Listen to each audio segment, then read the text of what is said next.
dari kelompok 1 berada di Desa Sejahtera untuk memenuhi tugas mata kuliah pengorganisasian dan pengembangan masyarakat. Jadi di sini kami turun langsung ke masyarakat untuk mengetahui tentang program-program pemberdayaan masyarakat. Jadi kami menggunakan metode dengan memberikan kuesioner kepada masyarakat terkait dengan pengembangan masyarakat. Kami juga melakukan metode wawancara kepada Kepala Desa Sejahtera untuk mengetahui sejauh mana apakah sudah berjalan dengan efektif terkait program pengembangan yang ada di Desa Sejahtera atau tidak. Terima kasih.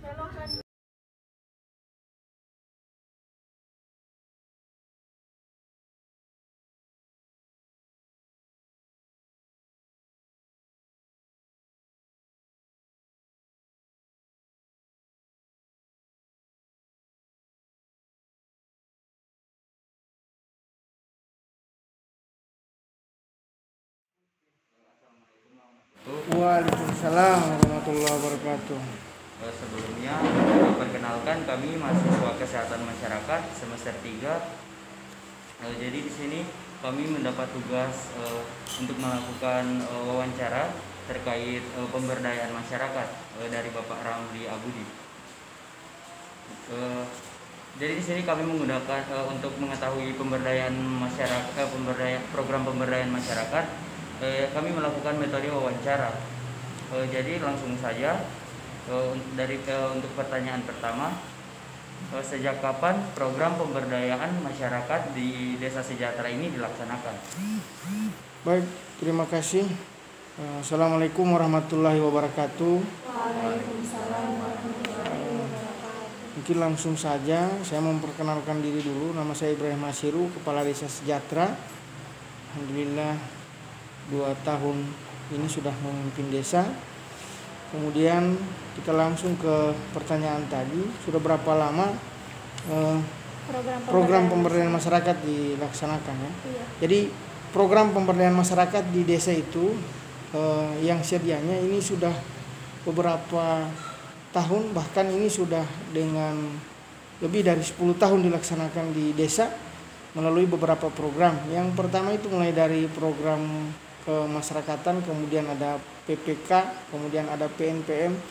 Yang terakhir karena dengan kebijakan dana desa, ada undang-undang desa, maka desa itu diberikan mandat atau kepercayaan penuh oleh pemerintah pusat untuk mengelola anggaran, baik itu secara mandiri maupun swakelola oleh masyarakat. Dan di sini adalah lebih menitik beratkan kepada keaktifan masyarakat, dan menurut program itu bahwa seluruh masyarakat itu biar bisa diberdayakan baik secara ekonomi maupun secara proses untuk pembelajaran seperti itu. Jadi sudah lebih dari 10 tahun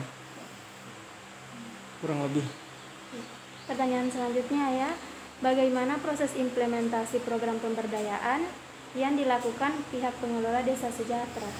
Baik, untuk program implementasi itu untuk terkait dengan pemberdayaan masyarakat. Jadi kami melibatkan masyarakat dalam hal perencanaan desa, kemudian dalam hal pelaksanaan kegiatan yang dilaksanakan di desa. Contoh misal kemarin itu ada program yang memberdayakan masyarakat terkait dengan kader posyandu, kemudian ada kegiatan-kegiatan yang berhubungan langsung dengan masyarakat yang melibatkan langsung masyarakat yang secara proaktif di dalamnya melaksanakan kegiatan menggali informasi sekaligus dengan melaksanakan kegiatan itu sendiri. Jadi mulai dari direncanakannya sampai dengan pelaksanaan implementasinya itu oleh masyarakat. Nah, kami pemerintah desa tentunya ini melalui beberapa pola, yakni rekrutmen, dan yang utama adalah kemauan masyarakat. Seperti itu. Selanjutnya, pernahkah dilakukan analisis mengenai perkembangan dari program pemberdayaan Desa Sejahtera? Bagaimana bentuk analisa tersebut? Ya, itulah kami untuk analisis terkait dengan program pemberdayaan masyarakat ini memang kami belum melaksanakan, secara istilahnya belum kami ukur sejauh mana kemampuan masyarakat terkait dengan program pemberdayaan masyarakat. Nah, namun secara real ini ada perubahan signifikan. Ya, ada perubahan signifikan dari yang tadinya masyarakat tidak tahu, tidak mau tahu sekarang masyarakat sudah terlibat dan sudah mengikuti seluruh kegiatan seperti itu. Jadi ini dalam tanda kutip ya, tidak seluruh masyarakat seperti itu. Jadi yang diberdayakan itu terkait dengan program yang dilaksanakan dan kebutuhan-kebutuhan desa terkait dengan pemberdayaan masyarakat. Selanjutnya, dampak apa yang ditimbulkan dari program pemberdayaan desa sejahtera yang telah berjalan terhadap masyarakat itu sendiri? Baik, dampak yang ditimbulkan adalah masyarakat bisa terlibat secara langsung. Itu tadi saya sampaikan bahwa tadinya masyarakat tidak tahu dan tidak mau tahu, sekarang mereka terlibat dan ikut melaksanakan kegiatan. Yang berikut, pengetahuan mereka bisa meningkat. Jadi dengan adanya peningkatan kapasitas melalui pelatihan-pelatihan terkait dengan pemberdayaan masyarakat, jadi otomatis dengan sendirinya pengetahuan mereka dan kemampuan mereka sudah bisa seperti itu. Jadi ada kemajuan dari yang tadinya tidak tahu menjadi tahu, tapi dalam tanda kutip tidak seluruh masyarakat, cuma yang terlibat. Mengenai program-program di desa kan tentunya ada timbal balik antara masyarakat dengan pemerintah, aparat desa sejahtera. Nah, pertanyaannya, bagaimana hubungan antara masyarakat dengan pihak aparatur desa sejahtera sebelum dan sesudah berjalannya program pemberdayaan di desa? Ya, baik. Sebelumnya memang secara umum untuk hubungan masyarakat terkait dengan keaktifan, kemudian penilaian masyarakat terkait dengan keberadaan aparatur desa. Nah, yang tadinya ini boleh saya sampaikan pada kesempatan ini bahwa sebelumnya memang tidak ada persoalan apa-apa dan kami pemerintah desa, baik itu aparatur desa dan masyarakat memang tidak terlalu tidak terlalu banyak bersinggungan dan dari beberapa program. Namun dengan adanya program pemberdayaan masyarakat seperti ini, maka kedekatan kami dengan masyarakat itu lebih erat terkait dengan beberapa kegiatan. Contoh kemarin kami berikan contoh dalam hal pelaksanaan posyandu yang tadinya posyandu pelayanan untuk posbindu dan pos lansia itu hanya 1 kali dilaksanakan, karena dengan program kami maka ini dilaksanakan di setiap dusun. Jadi di desa ini ada 3 dusun, sehingga untuk pelaksanaan kegiatan itu difokuskan di masing-masing dusun. Nah, dalam hal ini juga ini ada nantinya pasti berimbas pada kedekatan masyarakat dan pelaku ataupun pemerintah desa. Pelaku di sini dalam arti kader kesehatan yang kami bentuk. Jadi kader kesehatan yang kami bentuk kemudian melakukan proses pelayanan kepada masyarakat di dalam posyandu, sehingga dalam pelaksanaan itu hubungan antara masyarakat dengan aparat desa maupun pelaku alhamdulillah ini terjalin dengan baik. Terbukti dengan di tahun kemarin kami sebagai desa yang capaian tertinggi terkait dengan pelaksanaan pelayanan posyandu, karena itu tadi pelaksanaan posyandu yang dilaksanakan baik itu pelaksanaan posyandu lansia maupun posbindu itu dilaksanakan di masing-masing dusun, sehingga ada yang tidak sempat datang yang mengeluhkan tentang jarak atau waktu, maka kita dekatkan ke masyarakat di masing-masing dusun, sehingga terjalinlah hubungan antara aparat desa, pelaku sebagai kader dan masyarakat terkait dengan sasaran yang kami laksanakan. Itu bentuk kedekatan kami. Syukur alhamdulillah dengan adanya program ini, maka bisa dipastikan bahwa kami pemerintah desa, pelaku desa dan masyarakat itu sangat erat dekat terkait dengan kegiatan yang dilaksanakan. Baik. Selanjutnya, jadi kan program pemberdayaan di desa sejahtera sudah berjalan.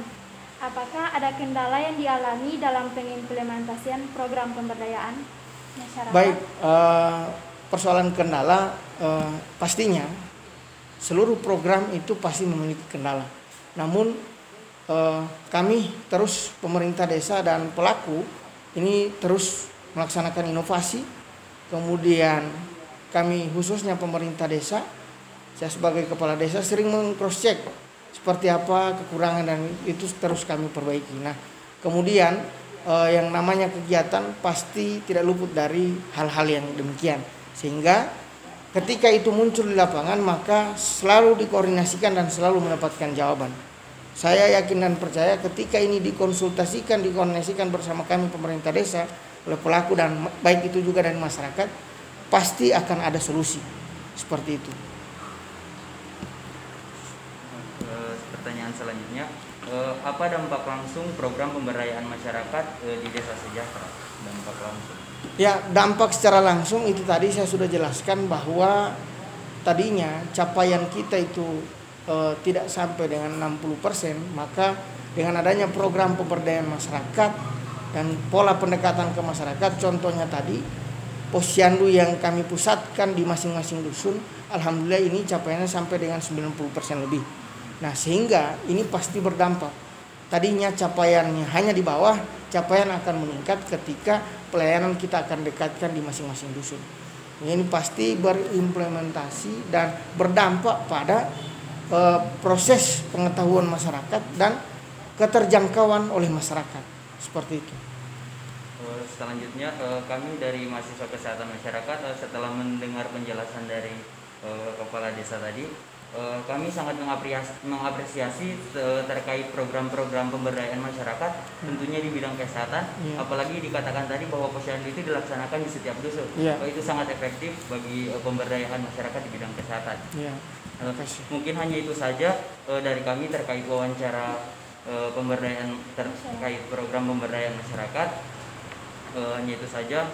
Assalamualaikum warahmatullahi wabarakatuh. Waalaikumsalam warahmatullahi wabarakatuh. Terima kasih. Jadi saya mengucapkan terima kasih juga kepada mahasiswa, tidak bosan-bosannya. Insya Allah kita akan selalu sering ya seperti ini, selalu melaksanakan. Pasti teman-teman mahasiswa itu melaksanakan kegiatan pembelajaran itu secara teori ada di kampus, namun dalam struktur tatanan pola kehidupan itu ada di desa. Nah, seperti ini nanti pasti teman-teman akan melaksanakan, akan melalui beberapa hal fase-fase ini. Jadi ada fase pembelajaran dan ada juga fase praktek. Nanti pasti teman-teman akan melaksanakan seperti itu, sehingga kalau dia sudah turun ke masyarakat, itulah kehidupan sebenarnya.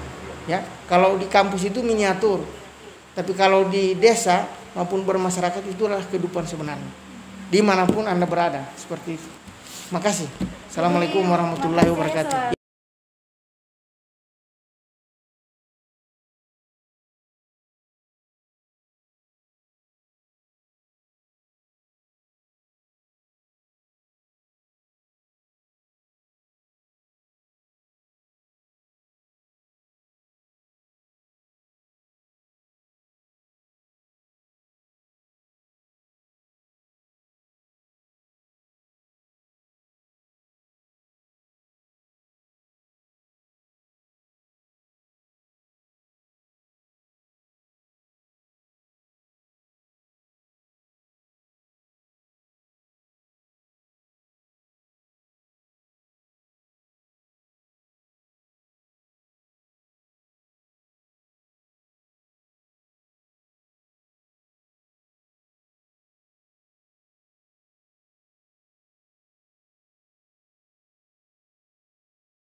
Misalnya kan tadi ada turun dengan DPK tidak kadus yang tidak jalan. Ada sebelumnya yang baik jalan DPK di sini, tapi berhubung ada dapat telepon jadi Sophie gitu. Dan sebelumnya juga kan tadi sektor desa wawancara langsung dengan ayat tentang program pelayanan kesehatan seperti posyandu. Peralatannya apa bisa orang mau kunjungi langsung di masyarakat atau tidak. Lalu ayah bilang sesuai kalau misalnya rumah tak buka atau ada orang, baru itu orang bisa masakan. Jadi tujuan dari mahasiswa jurusan kesehatan masyarakat di sini dia maksudnya terang ingin minta pendapat dari warga-warga setempat tentang pemberdayaan masyarakat di Desa Sejahtera. Mohon maaf Bu, sebelumnya namanya siapa?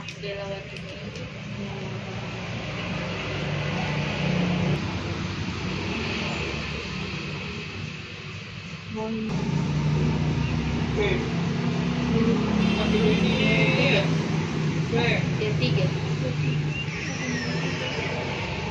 Kalau status perkawinan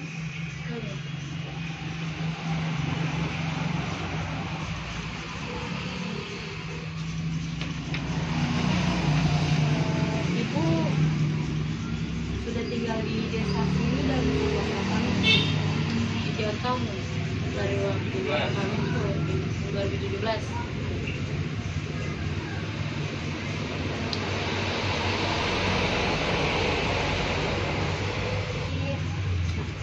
Kawan dalam hal ini dia temanya tentang program-program pemberdayaan masyarakat di bidang kesehatan. Pertanyaan pertama, dia apakah masyarakat mengetahui apa itu program-program pemberdayaan masyarakat di desa Sejahtera ini? Maksudnya itu tahu adanya ada program-program apa di desa sini, ada posyandu, ada SD, apakah itu pernah menjadi salah satu program pemberdayaan masyarakat? Belum ada anak, Kalau pos lansia Bu? lansia belum. Orang tua Ada atau orang teh di papa yang pernah baik ke pos lansia tidak. Apakah Ibu sering ikut terlibat langsung dalam program-program itu? Apa Ibu kader atau temannya Ibu kader? Tidak, cuma mau pemilihan bagi itu baru ada pernah jadi saksi bagi tidak ada yang lain.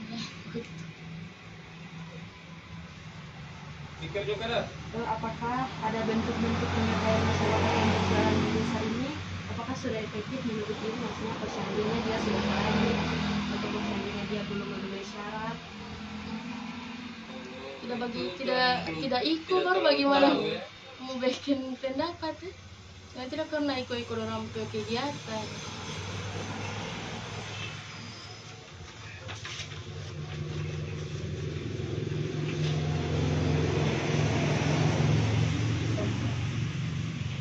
Menurut Ibu, dia apakah ada program-program pemberdayaan masyarakat yang harus dikembangkan lagi atau harus ditambah?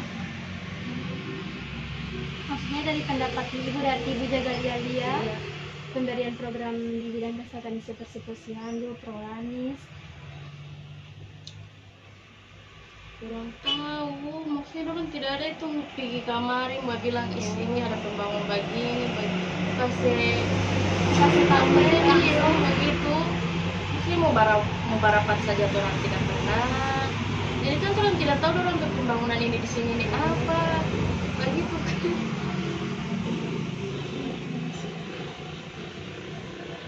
Sekian Bu, makasih. Itu Iya, karena itu orang terkena iyo. Kalau misalnya orang jaga undang barapat atau maksudnya ada Ibu bantuan atau berpendapat apa di begitu. sini tidak ada orang turun langsung mau kasih Tidak tahu. ada. Mau masuk-masuk di rumah begitu. Paling mau masuk di rumah bomba sensus penduduk Kalau bagi. di bidang pelayanan kesehatan tidak ada. Izin meminta waktunya Ibu. Nama Ibu siapa? Usia Ibu berapa? 50. Pendidikan terakhir? Pertanyaan pertama Ibu, apakah Ibu mengetahui apa itu program-program pemberdayaan masyarakat di bidang kesehatan? Tidak.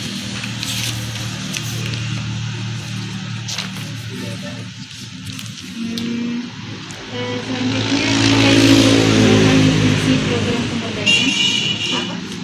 Fungsi program-program? Tidak.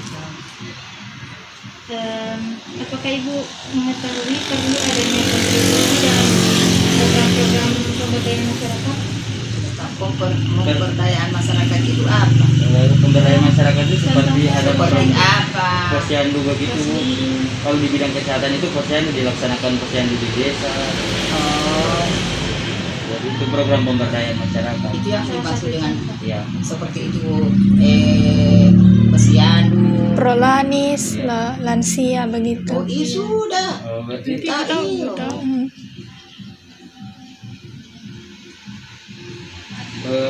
kan kalau macam ukuran itu maksudnya itu kan tidak mengetahui, maksudnya jelas umpamanya seperti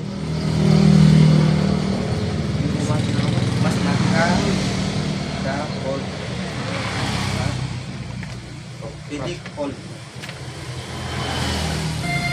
iya dua. tadi ini dusun dua.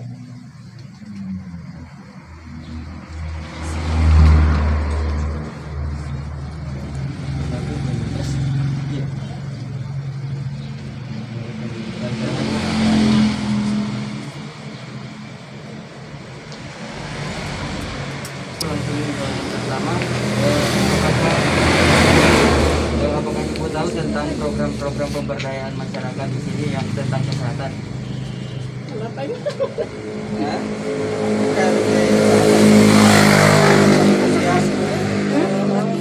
Iya, di sini ada posyandu, Pak. Ibu tahu DP fungsi dari program-program pemberdayaan masyarakat yang tadi seperti posyandu itu DP fungsi? Pos ini kan ini kesehatan ya. Iya, Lansia punya.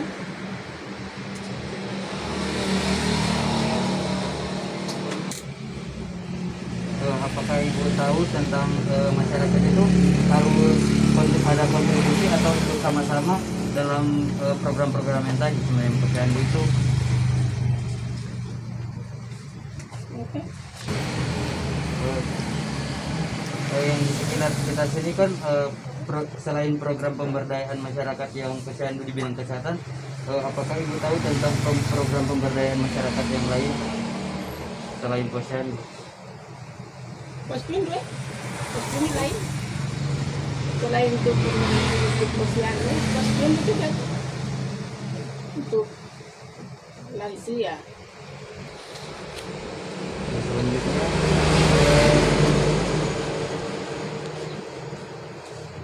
mengetahui tujuan dari program pemberdayaan masyarakat Desa Sejahtera.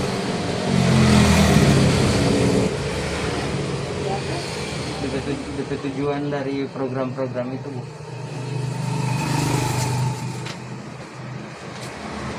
Tujuan itu apa kadus? Tujuan itu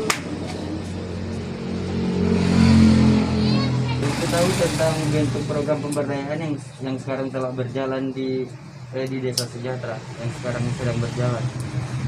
Program-program apa saja? program ini tadi. Yang tadi berjalan dulu. Apakah program pemberdayaan di Desa Sejahtera memberikan pengaruh positif terhadap kehidupan masyarakat? Iya, pengaruh amat ya. Itu DP ini itu. Tidak? Oh, tidak pernah. Memberikan pengaruh positif. Iya. Program pemberdayaan Desa Sejahtera dapat meningkatkan kesejahteraan masyarakat. Program pemberdayaan Desa Sejahtera dapat meningkatkan pendapatan rumah tangga. Tidak. Tidak.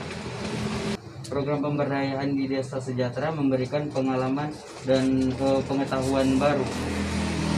Yang tadinya belum tahu tentang adanya program itu, setelah dilaksanakan, apakah ibu sudah tahu tentang bahwa tujuan program seperti posyandu tadi ini untuk kesehatan masyarakat di sini.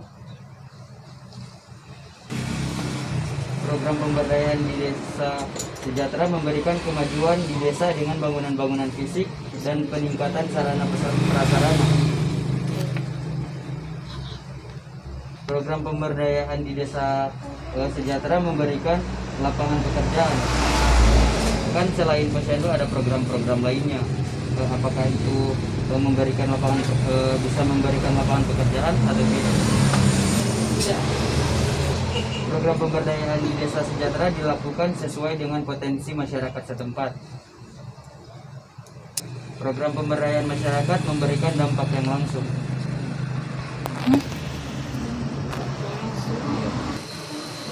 Iya. Selanjutnya ini hanya mengenai pendapat Ibu, yang pendapat masukan untuk desa ini apa saja yang harus dikembangkan di desa ini. Kalau menurut Ibu itu apa saja pendapat masukan dari Ibu? Pembangunan desa. Pembangunan di desa harus ditingkatkan. Ada lagi Bu? Saran atau masukan untuk pemerintah desa setempat? Cuma itu. Makasih sebelumnya. Ya, terima kasih.